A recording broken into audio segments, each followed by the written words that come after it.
So the amount of drugs that are used on campus, I would say there's a lot of drugs on campus. Which ones have I seen?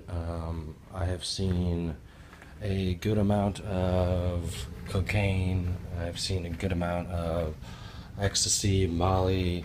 Uh, Drinking is extremely prevalent on campus. Yeah, and I've actually seen one or two of my friends actually die because of it. One, he actually hung himself in his dorm room. He had been doing a lot of ecstasy and a lot of drugs and a lot of cocaine, and I think that's what it does. That's the bad thing that it does to you because it's not only that it could potentially kill you when you're doing it or when you're drinking or when you're doing lines or pills or any of that stuff. It more matters effects and its effect on drinking or depression. So I think that even worse than the the negative effects on your health that the amount of drugs on campus and that this atmosphere fosters is just the future of your mental health. And it wasn't just so that was just one circumstance, but I had another friend uh, who was drinking and was doing a good amount of cocaine, and he died in his dorm room as well. That wasn't here, but that was at the University of Colorado. And so when you ask about what is the drug scene like on campus and what is the drinking scene on campus, I mean I can tell you firsthand that it's very intense and drugs are everywhere. Like every party you'll see lots of Molly, lots of cocaine, drinking, pot. But I mean, pot is almost viewed as a safer alternative than alcohol. So I don't know. If it's a bad thing or a good thing, I don't know. I just have seen a lot of negative things come from drinking, and then kind of drinking kind of evolves into doing harder drugs. I know that I have personally seen my friends graduate from just like beer to hard alcohol, and then usually into weed, and then Molly, cocaine. Two more of my friends in high school got into heroin, and I was best friends with them. And a personal story with heroin was so we both basically lived in the western suburbs of Chicago, and very very much suburbia, and we drove together into the city. So I went to high school in downtown Chicago, and one day we were driving to school, and he's like, "You mind if we make a stop in this place called Berwyn?"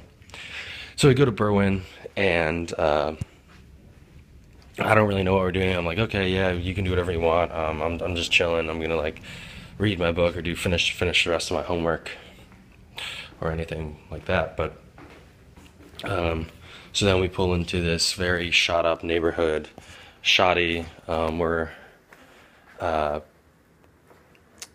we are just driving by, and we just start driving really slowly, and I'm starting to get like intrigued right now, and I have no idea what we're doing. We're just kind of standing there or sitting in his car, and he had like a nice like old Lexus too. So we felt I felt very out of place. We looked out of place.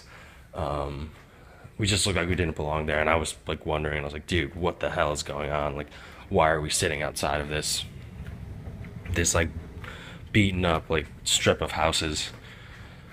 And he was like, okay, just 1 second. And then this guy kind of walks up to us, and he's dressed pretty rattly.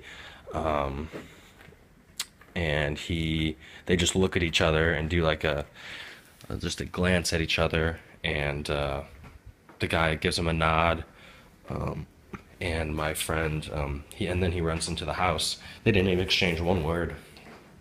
And he came out, and when he came out, my friend gave him two rolled up $100 bills, and this guy just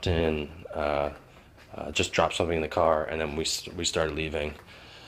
He had given him about 100 doses of heroin, and they were all in these tiny little bags. It was white. They had skulls, tiny little skulls. They were about the size of, like, if you took a square the size of like a dime, like a dime bag. They were dime bags. And so then we get to school, and we're in the parking lot, and I'm not one to judge. Obviously your friend's doing heroin or not is not the ideal situation to be in, but if he's gonna do whatever he wants to do, and I'm not gonna be with him for most of the time. I mean, I ride to school with him, but like I can't help him. Like, I can't be with him all the time to prevent him doing heroin. So I mean, I told him, I was like, dude, I'm not gonna like judge you or anything. You're like my best bud, but like, this is heroin, like the worst drug that everyone says is the worst drug, and you're doing it right now, and you're only like 17, 18. And then he rolls into his justification for it was, it's natural, it's not really as bad as everyone made it seem out to be. And I'm almost like, it is pretty bad, man. It's like literally heroin. You always hear about heroin overdoses, and I know that you're a smart guy and you've probably done all your research on it, but this is a slippery slope that you're going to go down to. And then everyone in school, he ended up pulling out a little folded up plastic straw that he had cut into like a 2-inch section, and he took that out of he had it folded up in his wallet, and he took that, and he just took one of the little baggies, stuck the straw in, and as we were driving, he starts snorting heroin. And I know he said it didn't kick in for like 15 minutes, and we were about like 6 or 7 minutes from school, so it didn't really affect his driving anymore. But then he's like, hey dude, do you want any? Like, it's not really that bad. And I was like, nah, dude, I'm okay with like beer and weed and all that stuff, but like, I'm not into this. This is not a good thing to do, man. And I feel like I have an addictive personality, and I don't think it would be a good idea for me to even delve into this. And he was okay with it. He didn't really care that much. But so it was him. His name was Mike, and then my other friend, whose name was Chase, who had originally never done any drugs. So in high school, I went to grade school with Chase, and we ended up going to the same high school. And even in grade school, he wouldn't touch anything. And then he started off with cigarettes, and then he started off with like cigars, and then he moved into weed, and then he moved into drinking, and then he would start drinking all the time, and then he went straight from there to cocaine and heroin, and he actually ended up ODing, and wasn't in school for 4 weeks, 5 weeks, and he had to go to rehab. He survived. He's still alive, and but he had to go to rehab, and everyone knew where he had been. The school knew what had happened, and it was just pretty sad. So I guess when I don't know why that story came up, but like seeing like this campus, it does really foster a dangerous, very dangerous mindset and way of viewing things. So if it's a good thing, bad thing, I don't know. I've seen so another kid from my high school actually just on Friday uh, died too. His name was Spencer. He just his dad woke him up, and he had done a fair amount of cocaine, and he had been drinking a lot, and he woke up. He didn't wake up one morning, and his dad just came, shook him, and he didn't wake up. He didn't turn, and he had died in his sleep. And it sucks to talk about, and I've seen so many of my friends, like four of my friends have died. Three of the people in my friend group from grade school have died. My actually best friend from grade school died.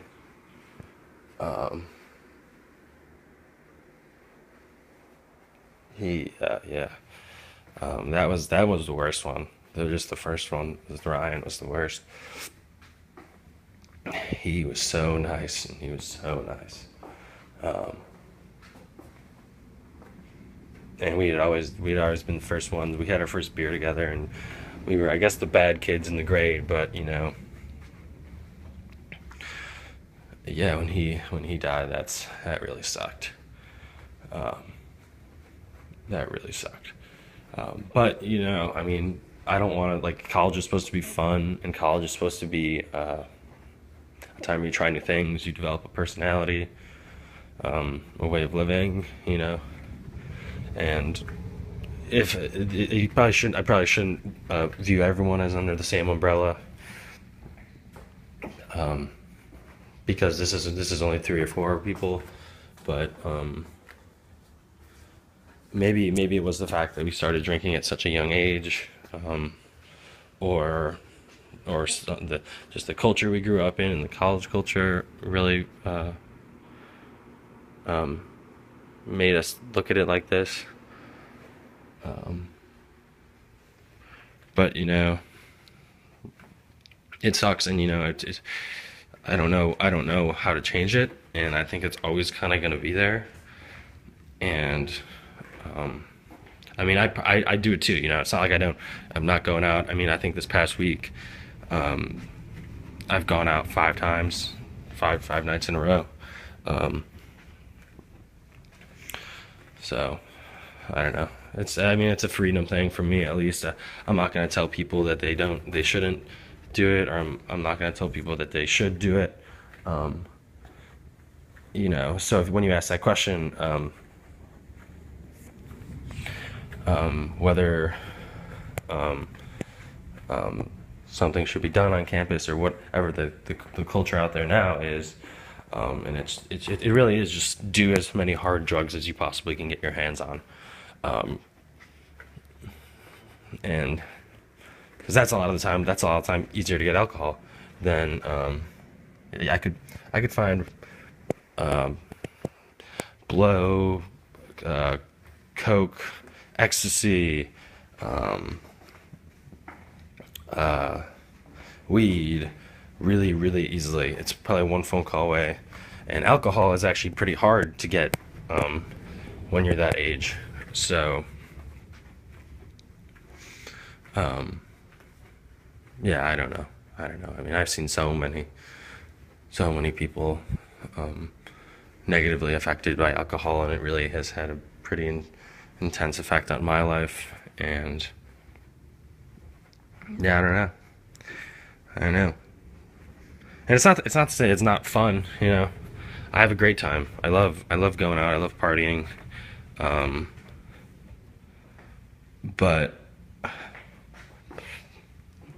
it's just seeing these kids that are happening to them, and they were like my best friends in high school, or in grade school, and seeing one of them hang themselves, it's like the fucking hardest thing you can ever hear. Um, and seeing the other one die with his girlfriend holding him, it's just I don't know, puts a lot into perspective for me at least. Um, but that's just the world we live in today. Um, that's the way I'm born. I was born into it, and